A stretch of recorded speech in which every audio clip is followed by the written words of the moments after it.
So, you want to forgive, but you just, yeah, I get it. Oh boy, do I ever get it. Today, we're going to explore what comes right after the but you just. We're actually going to look at 3 things that will benefit you and other people when you just decide to forgive other people who've hurt you, as painful as it can be. All that coming up right after this.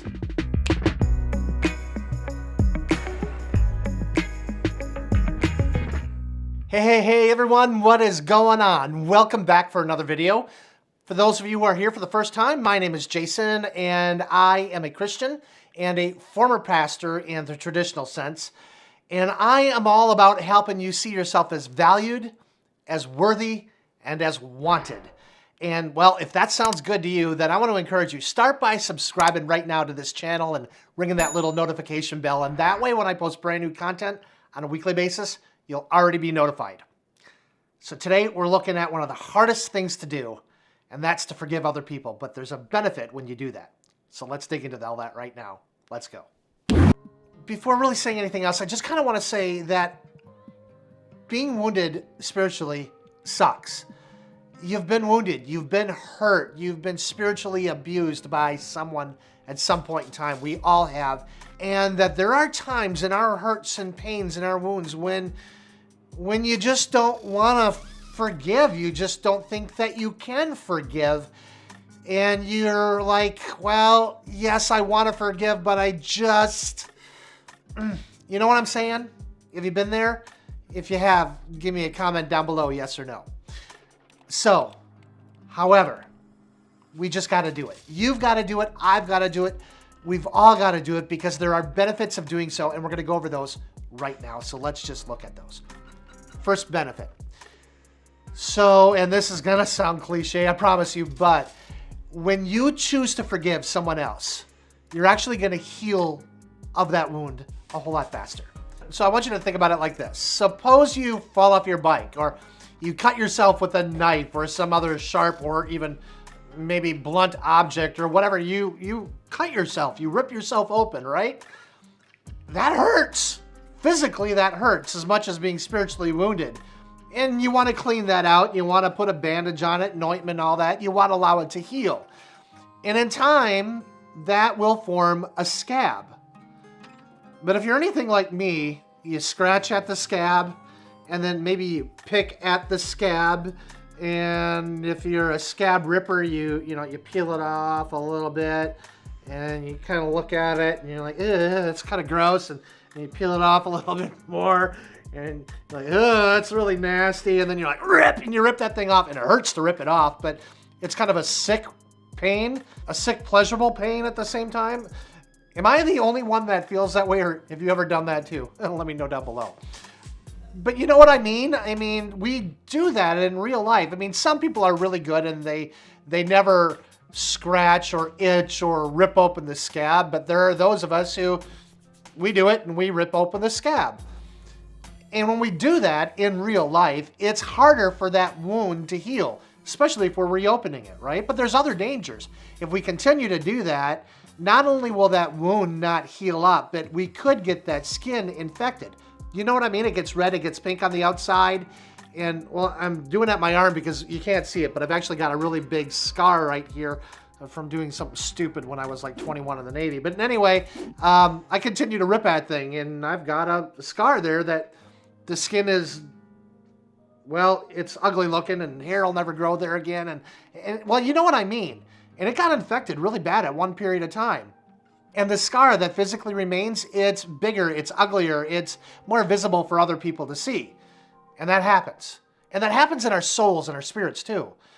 So when you've been wounded gravely by other people, and yeah, you want to take time to heal, and you want God to heal that thing, but if you continue to scratch at it, to pick at it, maybe peel it back a little bit and look at it and go, oh, that hurt, man. And you want to constantly remind yourself of how bad that hurt, and once in a while you rip that thing open. Well, when you do that, not only will it take a lot longer for that spiritual wound to heal, you could get infected on the inside, meaning it's just going to make your life a whole lot worse. You're allowing other things to come in and other problems to come into your life. You're leaving room and space for contaminants to come in. Think of other spiritual contaminants. Think of other negative forces to come in and just kind of get into there and cause infection in your life.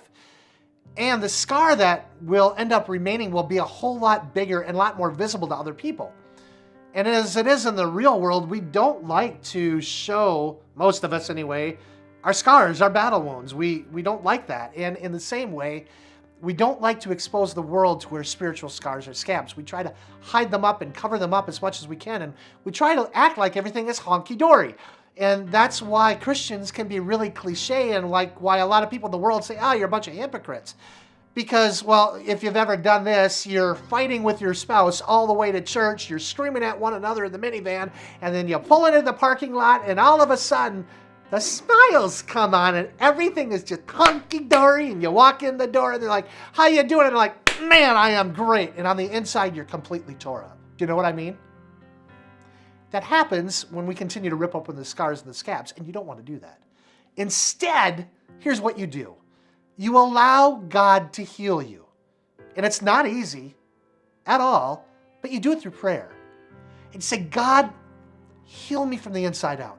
God, soothe this with ointment, with salve, with balm, and God, put a bandage over this. And you do that through prayer, by constantly dwelling on God and not the wound, by dwelling upon the goodness of God and the grace that God has given you and not the negative that has happened to you. And if you do that, in time, you will heal much, much faster. And when you do that, there'll be a second benefit. And that is, perhaps the person that wounded you will come to you and say, hey, will you forgive me? Or, shoe on the other foot, you can go to the other person and say, hey, I want to forgive you. I need to forgive you. And perhaps that person is walking wounded too. Perhaps they're in pain too, and you just don't even know it. Have you ever seen, whether you watched it or not, like that TV series, The Walking Dead, like those zombie apocalypse types of shows or movies? When you're wounded, you tend to wound other people, hurt other people, hurt people, harm other people. And those people that hurt other people, they need forgiveness too. Perhaps they're walking around wounded and they need someone to come to them and say, hey, you hurt me when this happened, but I want to forgive you. I need to forgive you because you need it as much as I do. And, well, I want to see you as God the Father sees you. I want to see you as valued. I want to see you as worthy. Imagine for a second if someone came to you and said that very thing and how you would feel. I mean, put the shoe on the other foot. Imagine if someone came to you and said, hey, such and such, I was hurt when you said this. I was hurt when you did this, but I want to reconcile with you. I want to forgive you.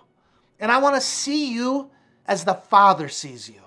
And I want to see you as valued, and I want to see you as worthy, and I want to see the contribution that you offer, because I know that hasn't always happened with me, and I want to feel valued and honored and loved, and I want to extend that to you too. Imagine how you would feel if somebody offered that for you. That's a powerful witness, and that's a powerful testimony. And so that's why you need to do that. And that leads to the third thing. Consider the witness to the world when you go to someone else and choose to forgive them. So think of these analogies. Here's you, and here's the person that wounded you, and over here is a group of people that knows you both, and they know what happened to you from this person. And then they see a change in this person, and maybe they see some reconciliation going on. Perhaps somebody over here is going to say, hey, what happened? What's going on here? Maybe they'll come to you and say, hey, I don't know what happened, but this is kind of a cool thing. What's going on? Because I want something like that in my life too. Your act of forgiving somebody else can become a public witness, a public testimony to somebody else. And again, I'm not acknowledging that this is necessarily an easy thing. I mean, consider the question that Peter posed to Jesus, and we read this in the book of Matthew. He approaches Jesus, and Peter says, Jesus, how many times do I got to forgive somebody? 7 times? And Jesus is like, no, Peter, not 7 times. Dude, it's like a whole lot more times than that. It's like depending on your translation, either 77 times or 490 times. The point he was making was a whole lot of times, Peter. It's not an easy thing to do, so you got to continue to do it. You got to continue to work at it, Peter. And that's the message he's saying to you and me, too. But when we do so, it's a witness to other people that maybe have never experienced that before. So the benefits. You feel better on the inside, and the other person gets healed too. And then the world starts to pick up on that witness. And then when we do that, the old song, the old hymn, "They will know we are Christians by our love," really starts to come into play and come into tune. I mean, if you think about it, what did Jesus tell us to do? What did Jesus tell you to do? The ultimate two commandments: to love God with all your heart, soul, mind, and strength, and to love your neighbor as yourself. And so when you choose to forgive other people, not only are you emulating what Jesus and the Father have done for you, you're emulating that to the whole world. And that's why it's so powerful for us to get past the but and to just forgive. I know it's not easy, but what do you think? Let me know in the comments section below, what's the hardest thing for you to do? And I'm going to give you a choice here, one of two things. Forgive other people or forgive yourself. I asked that because I asked that on Facebook, and the responses are pretty interesting. Until I get to chat with you again on another video, give this one a thumbs up, especially if you've liked it. And if you haven't already, smash the subscribe button. I mean, crush that sucker and ring the little notification bell. And that way, when I post brand new content on a weekly basis, you'll be notified. And last thing, check out this video up here, the one I just posted the other day on bullies in the church and the hurts and the pains that they can inflict, and then come back and maybe watch this one again and see how they dovetail together. And until I get to see you again, God bless.